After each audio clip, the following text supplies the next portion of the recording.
There are so many levels to workers' compensation that we need good advice to help sort it all out. Catherine Stone of Barbas Law is back today on what to do if benefits stop. Good morning. Good morning. Welcome back. I always love being here. Yeah, we love having you here because, again, your passion is educating the public. I think a lot of these questions maybe people don't think to ask, especially with this one with your benefits stopping. Let's say you've been getting benefits, the checks in the mail for weeks, and then they stop, and maybe people just assume, okay, my time has come up. What say you?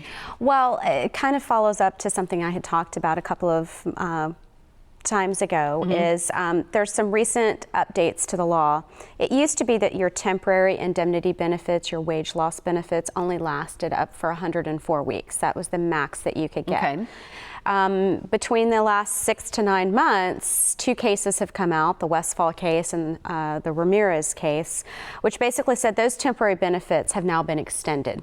By practically almost double. Almost double, yes. And so basically what I wanted to make sure is if you're sitting out there and within the past year or so your benefits were cut off and you got a letter in the mail saying that you had exhausted your 104 weeks and you're not getting any more checks, then you need to call and have us take a look at it. I think there's quite a few people that I do think, because there were companies out there that were not paying after 104 weeks, even though the issue was on appeal. And so I don't know how many companies are going back and looking at old files saying, well, this person really should be back on, be receiving checks.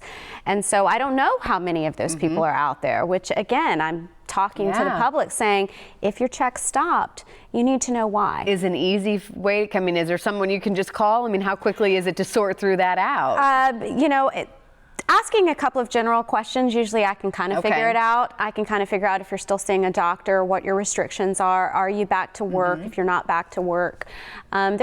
We can pretty much pen it down usually within a couple of minutes. Let's say someone does call and says, and then you realize that they may be kind of in this window of opportunity. How easy is it to get, what's the process then? We have to first file a request with the insurance company to reinstate the benefits. If they don't, then we file a petition for benefits with the offices of judges of compensation claims. Wow. What's your advice for people watching this morning? And again, there's so much, we've talked about this a lot, where the laws change. It's hard to know, it's hard to keep up with.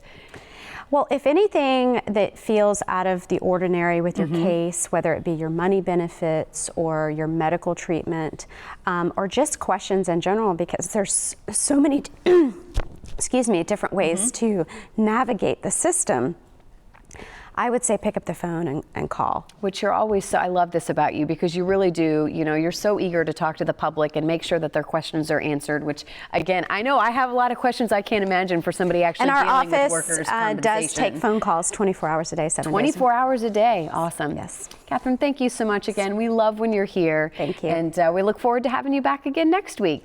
If you have any questions about your rights, give them a call, 1-800-BARBAS-LAW, or again, go to barbaslaw.com/knowyourrights.